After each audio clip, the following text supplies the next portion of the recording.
Good morning guys. So 6 o'clock. Nanglaba lang ako tapos nagkape. Alis ako. Kuha ako ng number ng ticket number sa hospital. Papa-check up namin si mama tsaka si papa ngayon. Pinasama ko na rin si Ayos. Buti na lang fiesta doon sa may barangay na yung school ni Ayos. Yeah, walang pasok. May sinama ko na lang din si Ayos para makapunta din siya ng Dumaguete.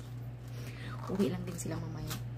Papa-check up lang yung tenga ni mama tsaka ni papa kasi si papa nabibingin na din. Sige, alis na muna ako.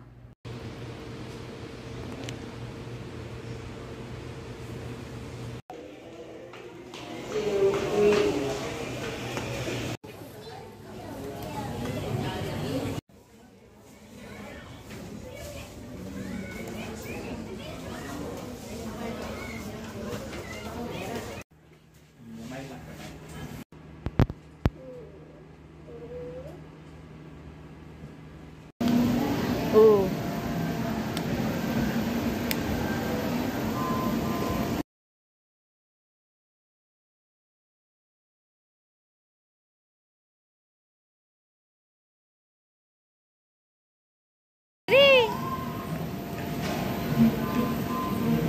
O deng liko na, liko dari.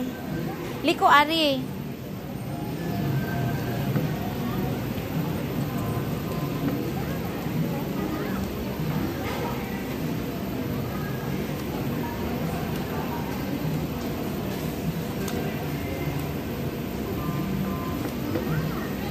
Iliko.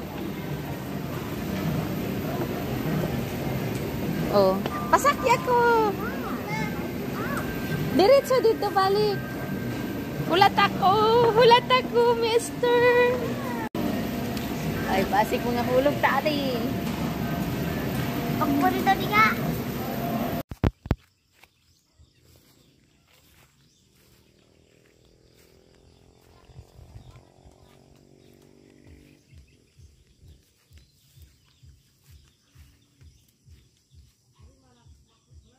Ang iyahang kuan sa'yo, pag iyahang anit kami ba na pagawas day ang duha ka. Ha? Layat! Ayaw, isa. Unya na. Papili ako.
Giluto mo? Ako mahinay-hinay. Ako ang ko nag-ampo.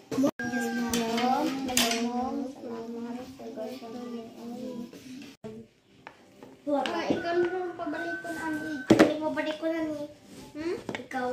Ikaw may nawang kag. Sayop ni. Wala mas ko kutsara ni mo dong be. Sayop ning ako ang pangkandos. O, ganahan mong mukha ang itlog. Kuha ka. I want to get. You want to get one also? Get one. Okay. Dili man ko na siya ginagamitan og tong nak. Kamoy may limpyo sa inyong mga itlog. Ma! Pag-anda na dito tubig, ma! O, naanay tubig dito oh. Pagkawan lang kahangin pang pangalay. May pasunutan.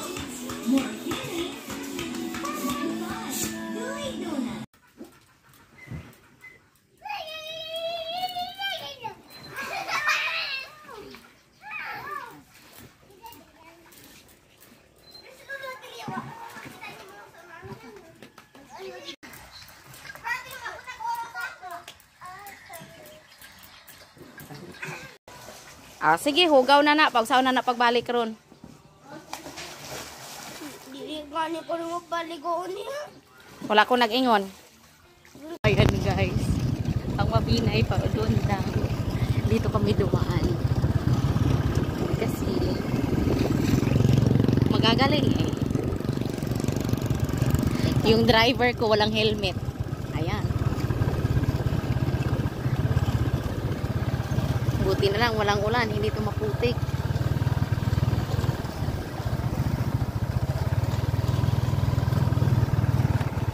Paano yan ngayon? May lisensya nga. Wala namang helmet. So yun guys. Medyo nabunutan ako ng tinik. Nabuton, hindi lang ako. Kami magkakapatid. Kasi nga na-check up na. At least ako mismo narinig ko din yung sabi ng doktor tungkol dun sa ni ma'am, dun sa vertigo ni mama. Niresitahan siya bali ng Exigo, Betahistine gapo pa rin siya. Pero medyo mas mahal-mahal yung Exigo na yun. For 10 days lang yun. Pero talagang sabi niya, hindi yan gamot para dyan. Pang lang yan.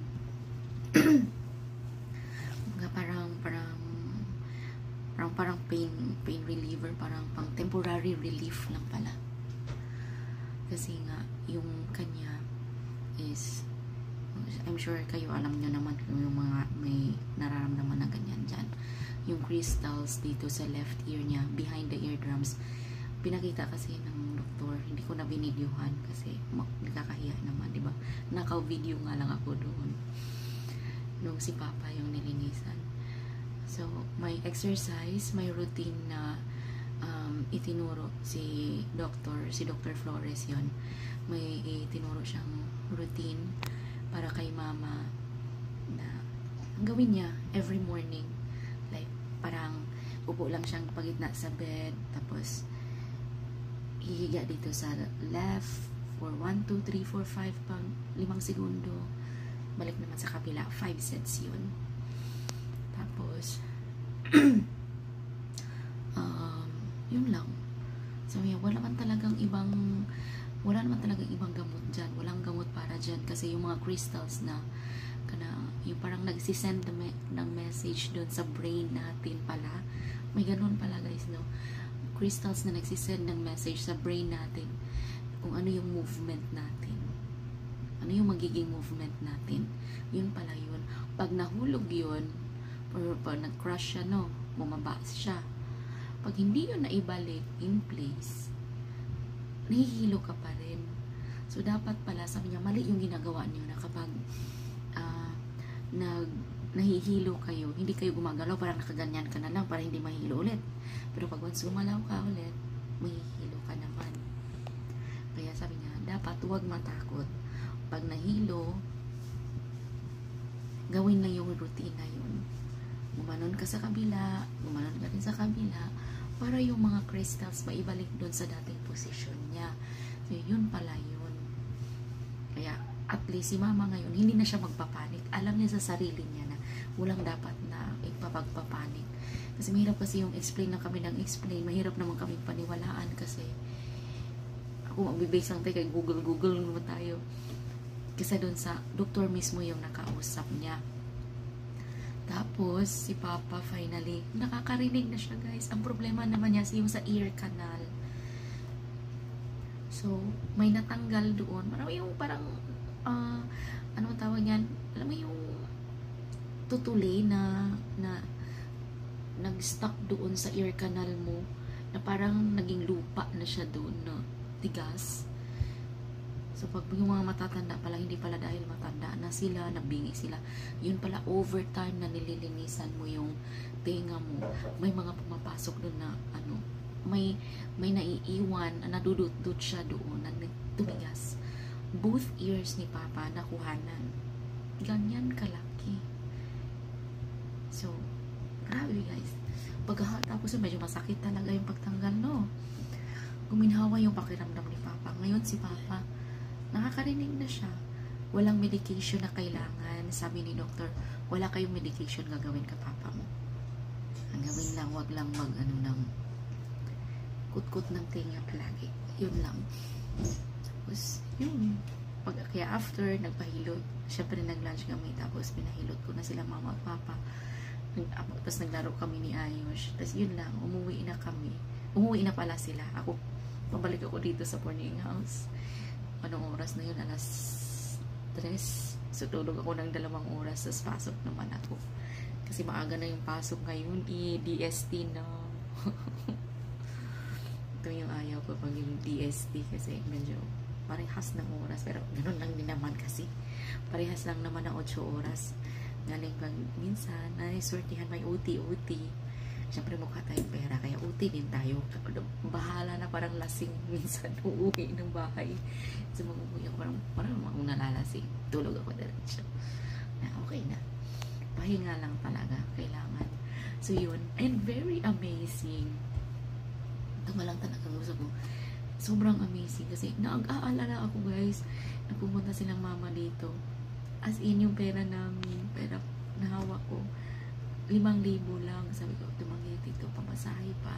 Tapos kailangan pang kumain. Kahit kumain lang tayo ng tabi-tabi, mahal pa din. So, ano yan?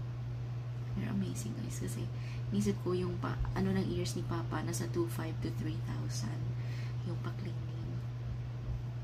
Kasi yun yung binayaran ng tita ko eh. Yung nung December, napunta sila dito. Sa bagay kasi, may kasama kasi silang puti. Pero dili ko na lang doon ako nag-focus sa parang, sabi ko kasi kay Doc, magkano yung palinis ng tenga? Parang feeling niya, kalukoy, matababaing to. Sabi niya, mama mo, parang ginikana ni mo na day, ang parents ni mo na day. Ginarge lang ako, kay Papa 800, kay Mama 600. O diba, private yun na hospital yung, alam mo yun, masa SUMC, Silliman University Medical Center, yun. Diba mahal dyan? Mga taga-Negros alam niya yan, mahal yan dyan.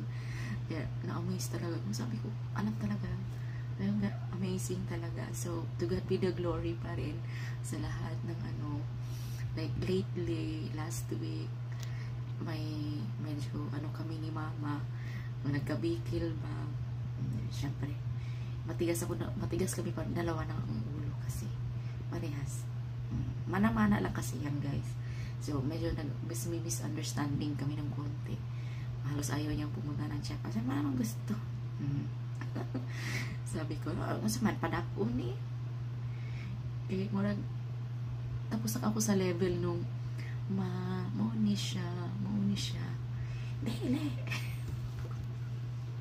Mga tipong ganun, mga tipong kailangan na talaga may kurot yung natin para medyo mapapa-ouch at magigising din tayo kasi minsan lang tayo, di ba? Alam mo yun. Anyway, yun lang muna yung update natin guys. Maraming salamat po sa inyong lahat. And I wanna thank God higit sa lahat. Hindi na ako mag-overthink. Wala na akong overthinking ngayon na sobra-sobra. Kasi syempre, na. At the same time, parang naano ko yung sarili ko kasi syempre, yung the guilt nga nararamdaman ko kasi si Mama yung nag-aalaga kay Ayush. Si Ayush kasi syempre nasa stage pa siya na playful. Talagang makulit, talaga sobra. Anyway, so yun lang muna guys. Maraming salamat po sa inyong lahat. God bless po, God bless. Ingat.